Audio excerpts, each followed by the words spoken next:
You're listening to We Knew the Moon with Dee Safier, an empath who started a podcast to explore the universe, spirituality, and all things witchy woo-woo. Don't forget to check out the website weknewthemoon.co.uk for all your I do what I want and the moon made me do it merch, whichever excuse you prefer to use for all of your life choices. Hi, my name is Dee, and this is We Knew the Moon. I'm really excited because I'm joined by Tracey. Hi, Tracey.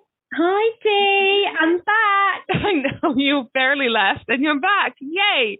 Some of you might remember at the end of season 2 that Tracey, now that sort of all the lockdowns are lifting and the restrictions are being removed, now Tracey needs to focus a bit more on her shop, but she promised to be still a very regular visitor to We Knew the Moon. Here she is again. We're really excited because we're timing this episode with Halloween or All Hallows Eve or Samhain or Samhain, however you call it, pronounce it, say it, because that is very traditionally in the pagan wheel of the year, the start of the new year, isn't it, Tracey? So I'm going to hand over to you, Tracey. I'm so excited about this. It's so nice to be back, Dee. Thank you for having me. Anytime, Tracey. Yes, today I wanted to talk about a thing that some of you may have heard of if you celebrate the pagan wheel of the year. Some of you, this might be new. So I wanted to start from the beginning, Dee. We're talking about the wheel of the year in a pagan view, but actually the wheel of the year is sort of celebrated across lots of different religions as well. Well, a lot of the holidays were incorporated, weren't they? In Christianity in particular, I'm thinking, because that's the one I'm most familiar with, but they were adopted into it to help people convert. Look, You get to still keep your holidays, basically.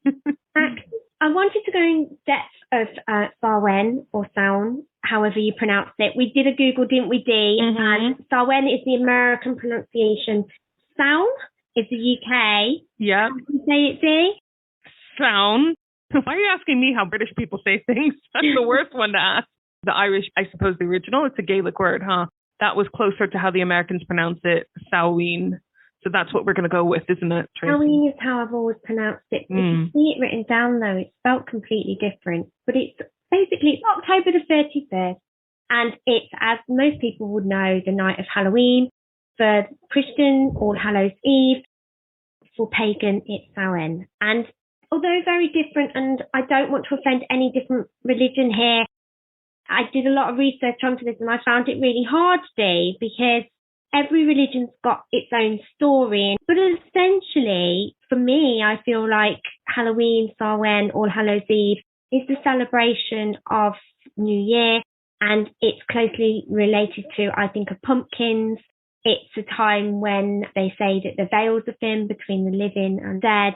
It's a celebration of autumn. It's all sorts, and I'll go into it a bit later on. But I just wanted to clear up that if you're of a particular religion and I'm saying my truth or something that you think is different, I'm sorry, it's just how I perceive the wheel of the year and all the different celebrations within it. And like Dee and I say, we kind of do what we want. And I think it's a lovely mark on the calendar where you can pick and choose the bits that you connect with. There's no pressure to think, oh, it's Lammas now, which means I've got to do this, this and this. And of course, as times have changed, the wheel of the year goes back to really old times, like Celtic times. Things like harvesting. Well, I'm not going to go out to the field and harvest things. I don't really relate to it. I know. It's not like, oh, it's the third moon of the harvest for us, is it? Yeah. And similarly, I'm not British. Surprise, surprise. So I don't really feel too close an affinity with the Gaelic holidays and the ones with the Gaelic roots. But I do like the ones I do pay more attention to are the ones that are like the equinoxes. Like the solstice. The solstices, exactly. Like you say, you pick and choose, and I imagine that's the same with all people in all religions. If you're a practicing Christian, you probably have holidays where you get more invested and more involved than other holidays that you care less about, right? So I imagine it's true with everyone. Definitely. So the wheel of the year, as you can imagine, it's a circle day, and it's starting at the 31st of October, New Year's Eve or New Year's Day, the start. And it's a wheel to symbolize. Oh, I missed your Tracey words. I'm leaving that in. I'm not even editing it out because everyone's probably missed it. It's a wheel to symbolise that time is not linear. It is ever flowing. Like lovely moon cycle we talk about, right? It's all about... I'm actually going to get mine. Oh. I have a gorgeous one that I keep on my altar. Look at this. Oh. It reminds me a bit of a clock. 12. Yeah, like, you know, when you see the Mayan clock, you know, the date clocks, I don't know what they're fully called, or the astrological clocks that have all the sort of moon cycles on them as well. It's kind of like that, isn't it? It really is a beautiful image. It's nice to have something that reminds you of how we flow into all the different seasons, because it's very much a celebration of seasons. There are 8 different solstices and equinoxes. The solstices are when nights are either the shortest or the longest. So we mentioned summer solstice. You might have seen people going all to stone. Oh, God, where's out? I need to go grab my Amazon ID. I'll be back in a second. You go get that. Thank you. Sorry, Dee. This will improve things. So the calendar is marked by solstices, which is when night is either at its shortest or at its longest. So we mentioned summer solstice, where people go to Stonehenge. Mm-hmm. We're supposed to go there, weren't we, Dee? It's a celebration of summer solstice when the nights are the shortest. And equinoxes when day and nights are equal. There's always roughly about 6 weeks between each of the dates on the wheel of the year. Wow, is it only 6 weeks? Yeah. Our diaries are always busy. Like I say, we start on the 31st of October, Halloween, Samhain, and then we have Yule and winter solstice, which is around about the 22nd of December. Which has obviously been incorporated into Christianity as Christmas. Exactly. We have Imbolc, which is February the 1st. Which again in Christianity is a big date. It's called Candlemas. Oh. Yeah. So crossing over a lot, huh? And it's not a coincidence. Like I said, it's because they've incorporated or planned the holidays at the same time as the pagan holidays so that it was easier to convert people over.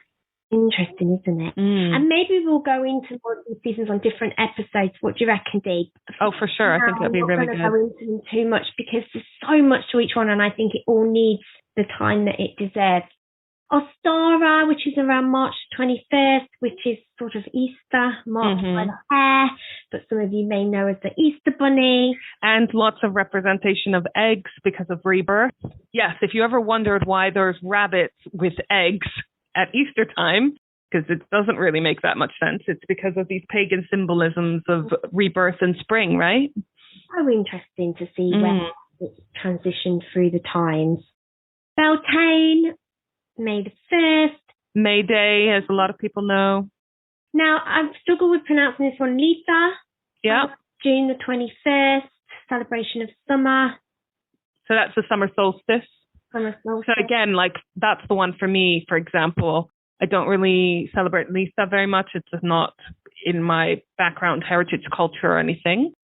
But I do like a good summer solstice celebration of some kind. It's a lovely thing to watch and do though, isn't it? And height of summer, just watching the sunset and celebrating that longest day of summer. And again, in Christianity, midsummer is celebrated quite widely. So all of these are found in, and I'm sorry, I keep on harking back to Christianity because I'm obviously more familiar with it, but I'm sure in a lot of other religions that they pop up, you know, that they have similar celebrations for similar times of the year as well, right? I'm sure they do. After Litha, we have Lammas, August the 1st, which oh my God, and it has another name, doesn't it? It does, but I'm not even going to attempt to pronounce it because this is another thing. You will see that each one of these has maybe some other ways of saying it, other names. Even Samhain has different ways of pronunciation depending where in the world you are. I have just Googled how to say it. All right, I'm going to play it, yeah? Yeah. We are looking at how to pronounce the name of this Gaelic festival marking the beginning of the harvest season. How do you go about pronouncing it?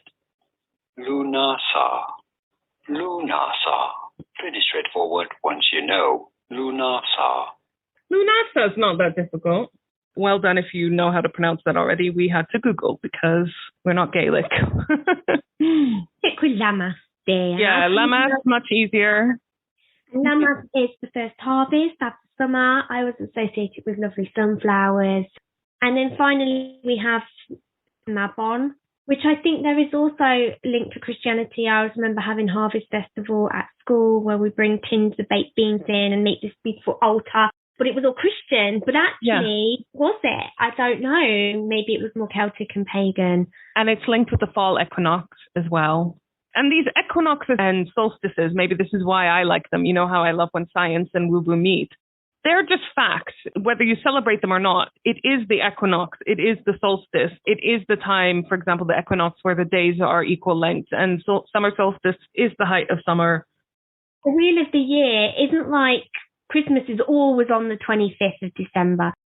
The wheel of the year changes a little bit sometimes because it follows the moon's movements, which also I think is associated with maybe the Jewish calendar because they follow the moon's movement. And so does Islam. For example, when you have the month of Ramadan, you never have the end date of Ramadan. They'll always say, oh, it's about this day or that day because they're following what the moon's doing. And I don't know exactly what determines the end of it, but they only know closer to the time what day is the actual end of Ramadan based on something to do with the moon. You know, there are elements of still respecting nature and following nature in these monotheistic religions. Whether you're religious, whether you're pagan, whether you're Christian, whatever it is that you follow, it's a really interesting thing to learn about, even from a historical context. And in pagan Britain, did you know, Dee, that it was following this wheel of the year that they calculated when rent was collected, when accounts were to be paid, and when legal matters were to be resolved. And they did this on any of the quarter holidays, which are the ones that fall on 12, 3, 6, and 9 on the clock. I didn't know that. And then the cross quarter are the midpoints between those points on the clock, which are Imbolc, Beltane, Lammas, and Samhain, which we talk about. And they mark the turning of the seasons. It's so clever, isn't it? Like, it makes so much sense, especially when you're looking at it in the wheel form and you can actually see. I remember walking home on Halloween a couple of years back, or Samhain, and the wind was blowing and the leaves were falling off the trees and it was howling and it was dark and it was 5 o'clock and it was beautiful. And there was something in the air, and I'll talk about the veils being thin and people who practice spirituality feel more sensitive during this time to perhaps the other worlds, and we'll go into that a little bit later on. But I could definitely feel and sense a turn, very connected with whatever it was going on, and I still remember it to this day. So that is the 8 festivals, Dee. Have you done anything interesting to celebrate any of them? Well, Halloween's always been one that I fucking love. I remember one year, it was the first year I moved to my house, and I always like to go all out. And I was really excited because before I moved to my house, I lived in a flat.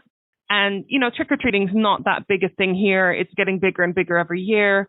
But definitely in my block of flats, there weren't any kids. It wasn't the place that anyone would go trick-or-treating. I didn't have any garden or outside space to sort of do any kind of decorations. So when I moved to my house, I was like, I'm decorating my house. I'm going all out. So I decorated it. We got all dressed up. I think I had a couple of friends around. We dressed up in costumes. We were watching horror films. And what I had was a bunch of treats, obviously, for the trick-or-treaters, because we do have quite a few in the area up and down the street. I say quite a few. Americans would laugh.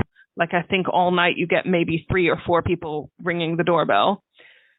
But what I had was dried crickets and worms and scorpions, like a real one. Yeah, dried ones. When anyone came to the door, any kids came to the door, I would tell them, oh, I'll give you as many treats as you want, but only if your parent eats one of these first. Oh, no, Dee. Some of the parents did. Obviously, if the parents didn't, I still gave the kids treats. I'm not a total monster. A high portion claimed to be vegetarian. I was like, Halloween and Samhain, which is the pagan practice marked on the wheel, our lovely wheel we talk about, is for most people who celebrate Samhain, they do not associate that with Halloween, even though it has crossovers. Yeah. Even though both have pumpkins and both believe in maybe it being a spooky night, or in Samhain it's the night when the veil between the dead and the living is very thin. I felt like it was important to mention for all of those pagans out there who celebrate Samhain and see the novelty of how Halloween is celebrated, that they completely disconnect from it because it's become so commercialized and so different to the practice of what actually the pagan celebration is. It's like Christmas, isn't it? There's the commercial elements that take advantage of the more spiritual, religious, deeper meaning of that time. But even Halloween has taken its name from All Hallows Eve. Exactly. Or Hallow Mass or Shadow Fest. There's lots of different names. But the Christian name for it is Hallows Eve. And you may see some churches called All Hallows Church. Mm-hmm. There's a church down the road from us who actually had a Halloween fair, but disconnected and would not have anything to do with Samhain in there. Yeah. There's a very blurred line and a lot of misconception between Satanism, paganism, witchcraft, the occult. In particular, the more religious folk, the Christians and the people that don't like that kind of side of things, lump them all together under the same umbrella and label them all as evil, which is not the case, is it? But with Halloween, I also just think it's really fun. Exactly. There's nothing wrong with your pagan or celebrating the Wheel of the Year to actually join in the commercial aspect of Halloween. And I'll explain why people, actually the pagan celebration, the Celtic celebration in years ago, they used to also dress up, but it was for a different meaning. I remember an episode of Bewitched where Endora, can I just Google quickly what her name was? What was the mother's name in Bewitched? Endora. I said Endora. I remember this episode in Bewitched that I watched when I was a kid. And Endora, the mother, Samantha's mother, she was really offended by Halloween because obviously she was a witch. And she was offended by the way witches were represented during Halloween with all these like warts on the face and green skin and like, you know, rickety bodies and stuff. So yeah, obviously we have a lot of people who self-identify as a witch who do not look like Halloween masks. It is quite insulting, isn't it? Yes. Also, the next day is very significant. All Souls Day in the Christian calendar, Day of the Dead in, you know, Mexico and Latin America, again, very Christian countries, which is a time where you look back and you think of those that have passed and show them respect and everything, which I think is just a lovely sentiment, whether you believe in the veil being thin and being closer to the spirit world, or whether you just think of it as a nice time to think about your loved ones that have passed. Samhain is, for those who follow Samhain, a deeply spiritual time with really beautiful meaning, like you mentioned, celebrating those that have passed.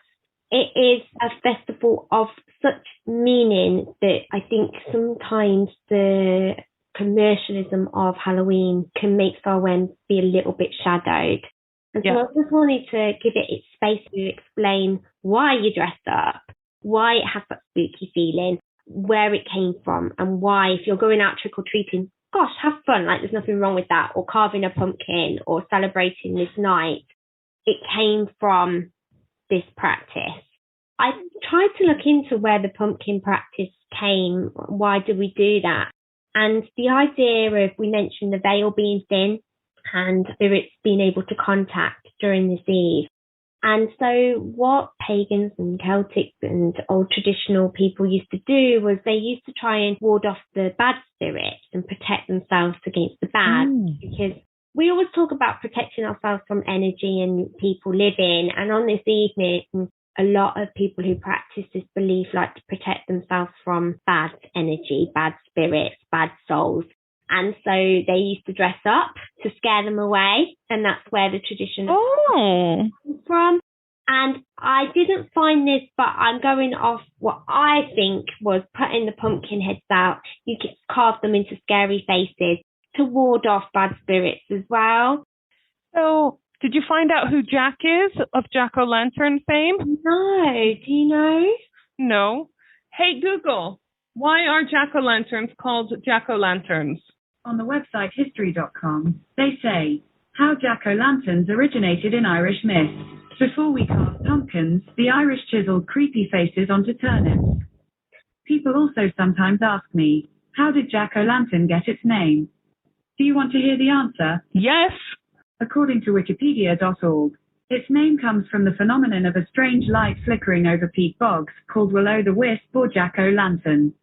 The name is also tied to the Irish legend of Stingy Jack, a drunkard who bargains with Satan and is doomed to roam the earth with only a hollow turnip to light his way. Like nature's turnips. It's a lovely fire festival though, Halloween. And we talked about the different festivals, some of them being the festivals of fire. And it's a time when, in Celtic times, they mark the end of summer to prepare for winter. So if you think of that time where you're saying goodbye to the sun and you're welcoming in this dark, cold season.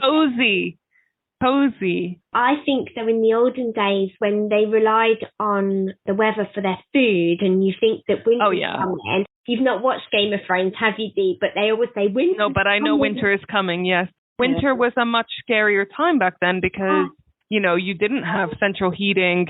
Winter's coming, it's cold, and have we grown enough food to survive? People didn't survive quite often, quite regularly, the winter. It was a kind of final celebration, wasn't it, before this really challenging time? Yeah. If you think of the darkness coming in and you're battening down the hatches and this veil that they talk about between the living and the dead being thinner, it's quite a special evening, but can, I think, feel very intense. If you're witchy inclined or spiritual and you're thinking, I like the sound of this, how can I celebrate Samhain? Then here's a list. Are you ready, Dee? I'm ready. Okay, so have a family meal. Sit around the table and celebrate that evening with your family. And another tradition that's practiced is actually laying a place at the table for family that have passed. And put a photo maybe at the table. I actually put a dog bowl outside. I know the fox eats it. It's not meant for you, Freddie Fox. And so it's laying that place and giving food to those that are passed and recognising that, hey, I remember you. You're still part of my heart. You're still part of my family.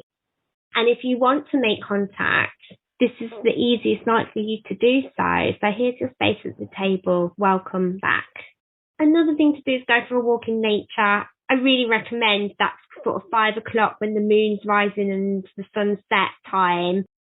Just go for a walk where the leaves are falling and feel the cold. And if it's raining, you're going to hate this day, even better. Go out and just embrace the weather. Actually embrace the elements. Feel that winter coming in. Right. Set up an altar is a good one to do. Dee has a lovely altar and add all your lovely little bits on there. If it seems confusing decorating an altar for the different holidays or whatever, the easiest way to do it is just step out into your garden or go to the local park and just bring something from nature in and put it on your altar. Just follow nature. Nature knows, doesn't it? Nature knows. And it's basically all about what nature's up to. I would wager that everyone listening to our podcast has got already at least some kind of mini altar in their house, whether it's just where you put all your nice candles or where you keep your crystals or where, maybe you put your tarot and your oil burner together in a nice little arrangement. That's the start of an altar. It is.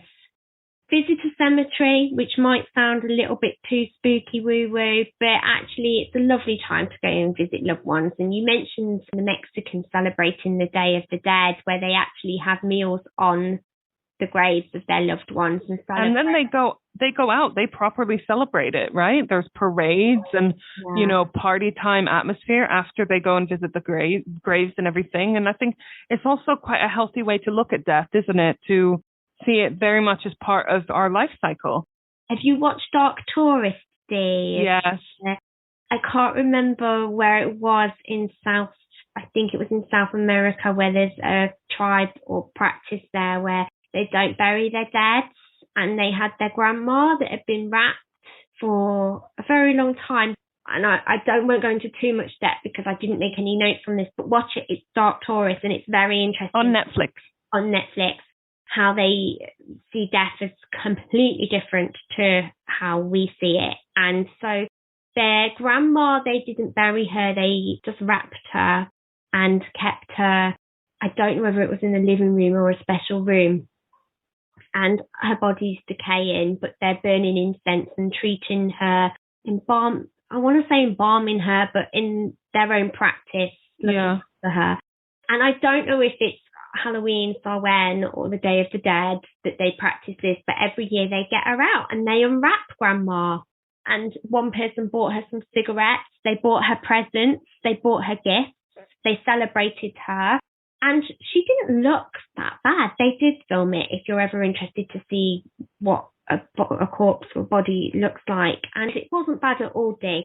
Every culture, religion, background, they have different attitudes towards death. Like, for example, in Islam, when the loved one passes, they will wash her body and prepare her for burial.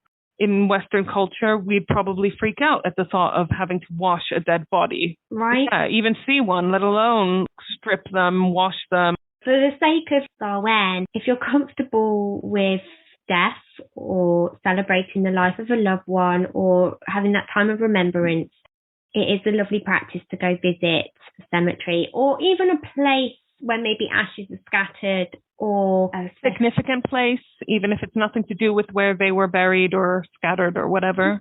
We're remembering that this is a celebration of life, and it's a celebration of those veils being thin and making contact or sending love to those that are no longer with us in a really lovely way. And moving on from that, another good practice is any divination, because it's a heightened time of sensitivity. Do your tarot cards, do your oracle cards, do any of your divination practice. A lot of people do their spell work on Samhain. But for the love of fuck, don't do a Ouija board. Don't do a Ouija board. No. Don't be stupid. That is the whole thing of dressing up and doing your pumpkin carving and trying to protect yourself from bad spirits is just pointless if you're going to get out the Ouija board, because it's welcoming in badness. And I think with any of your spell work or your divination or any of your spiritually sensitive practice, if you're not comfortable with it, if you're feeling slightly, oh, am I doing it right? Maybe practice it or get advice from someone who's a little bit more confident. In whatever practice you're doing that night, respect that the veils are thin. There's good spirits and bad spirits. And respect that, you need to protect yourself and look after yourself and maybe know a little bit about what you're doing. So make sure you've done your research first, particularly with spell work. I was surprised in my shop. I get a lot of people coming through wanting to get their ingredients for spells on that evening. The amount of requests I got for Black Candles Day, because black is that protection colour. So a lot of people were doing their divination, maybe their readings, maybe contacting in the form of some sort of medium circle. But black candles were like the number one thing that I got requested for. I was thinking, what's going on? I didn't have a clue, and it was all to do with protection. So do your research. Pause and reflect is a lovely practice to do. Just meditate a little bit and feel the energy that's happening along this special evening. And speaking of protection, there are some great things I haven't got a recipe here, but protection charms a lot of people make, like the pumpkins or your black candles, and there's lots of different works and to-dos and how you can do it on Google out there. Make little spell bottles, whatever you want to do on Samhain to protect yourself. I made a list as well, Dee. I think you'll like this, of all the foods and aromas and crystals that you can incorporate into this evening. We mentioned before, and your Google Alexa speaker told us about turnips. The root vegetables are key to this time of year, mainly because that's what we had access to back then, hey? So pumpkin squashes, apples, cider, turnips. And the significance of pumpkins was that there was a lot of them. They were just harvested. And we mentioned that carving faces and placing them outside the door was to protect. Pomegranates is another one that is used a lot during this time, and that's associated with the seeds symbolise fertility magic. There's hundreds of seeds, and seeds equals fertility. And apples, the famous Disney film of, is it Sleeping Beauty biting into the apple by the Wicked Queen and sent her to Snow White. Snow White. Again, how do I know this? I wasn't allowed to watch Disney as a kid. apples are strongly associated. Disney got that right. They're associated with love potions and magic, and they appeared in a lot of fairy tales. So that's another reason why apples are brought in at this time. The crystals are, can you have a guess, Dee? You said like fire festival, so I want to say things like carnelian and protection ones like hematite and stuff. Am I even close? Yeah, protection. So you're thinking like your black obsidian, your smoky quartz, hematite, and also your kind of woo-woo crystals like your labradorite or your lapis, the ones that are going to help you sort of connect spiritually. And the aromas, we've got rosemary. We've mentioned before, I think, in one of our podcasts that rosemary is strongly associated with remembrance, honours the memories that have passed. It's a really good one for any divination work. And mugwort, we mentioned that before, haven't we, Dee? I love mugwort. Great for any of your dream work. Another significant symbol plant of that time are the rowan trees. People used to bring the branches in or the berries to protect the homes, to protect evil spirits from coming in the house. So there's a lot of things which I think have transitioned through time, these plant fragrances. You think of autumn and winter and you think of that time and you think of Halloween. You do associate these things, right? Yeah. I think I've covered everything on Halloween. Had lots of fun researching it, Dee, although I will be honest, my brain nearly exploded because if you start to go too deeper down one avenue, then you'll find another avenue completely conflicts it. And like we said, All Hallows Eve, Halloween and Samhain are, for some, completely different things. Yeah. Then you look at it and you're like, but you both have pumpkins and you both have the same name and you both dress up and you both celebrating essentially maybe the same thing even if you don't realise it. I think it's all about going with your intuition, feeling the season and just celebrating it how you feel you want to celebrate it. And if you're local, you will find me dressed up. I'll get my red wig out. And I love it. Dressing up as a witch in a very nice way, though. I do put flowers in my hair and lots of eyeliner. There's no warts there. And we do put pumpkins in our window. We do sell things for spell work for the divination on the serious note. But at the same time, I will have fun signs in the window as well, like trick or treat or boo. Can we just talk a little bit about awesome Halloween films to watch? Oh, so I am a massive wimp when it comes to scary films. Well, for you, I would recommend Hocus Pocus then. Something quite light. Yeah. But even the children's films, sometimes they get... Oh, I know. Sometimes they're terrifying. Like The Witches. Do you remember? The Witches used to scare the shit out of me. I remember every single time I had to hide behind the sofa when the witches pulled off their mask. The Craft is always good for Halloween. And also Practical Magic. These are all nice children-friendly ones. Well, The Craft is not nice children-friendly, but it's not like it won't scare you and stop you being able to sleep. I tell you the one that gets me, and I watched it when I was quite young and stupidly was doing my Duke of Edinburgh like the next day, and that's the Blair Witch Project. Oh, yeah. Now, that film gets me if I want to be terrified for a very long time because it's the unseen. Yeah. And the next day we were due to go camping with my Duke of Edinburgh, you know, when you have... Why did you do that? Were you like, oh, I might learn some tips from this? I think Blair Witch had just come out and wasn't quite sure what it was about. I knew it was a horror, but I didn't know that it was about people camping in a wood. And I ended up not doing my Duke of Edinburgh because my best friend watched it with me and she refused to go. So I never got my DOV award. We didn't do it because of that film. And to this day, if I'm walking my dogs in a woodland and I see something weird hanging from a tree, I start to get a bit like, am I going to get out of here? Do I know where I am on the map? You're so cute. Stardust is another good one. Oh, I love Stardust. It's such a good film, isn't it? The one I'm thinking about, yeah, there are some nice light-hearted ones. That are a little bit magical, mystical. Well, thank you for having me, Dee. Oh, really excited to say that our planner for 2022, the Lunar Diary, is now available. So go to the website, weknewthemoon.co.uk. There's a page specifically with more details about the planner. You've got some sample pages that you can check out so you can see what it looks like and what kind of stuff you get. It's a gorgeous 8-5 planner, wire-bound, with a day per view. In the beginning part of it, it's just loads of information about, place for you to calculate your birth chart and what it means. Loads of information about different crystals and aromas for different moods. Just loads of stuff. So some of you have had our planner for this year. It is new and improved version. I've had a sneak peek. It is looking fabulous. It's so cute, isn't it?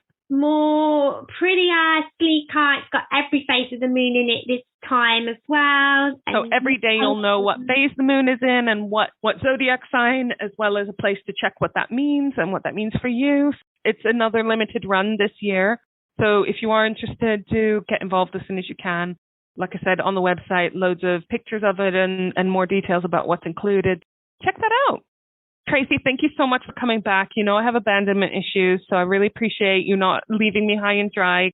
So thank you very much, Tracey. Oh, thank you for having me, Dee. And you'll be back, won't you?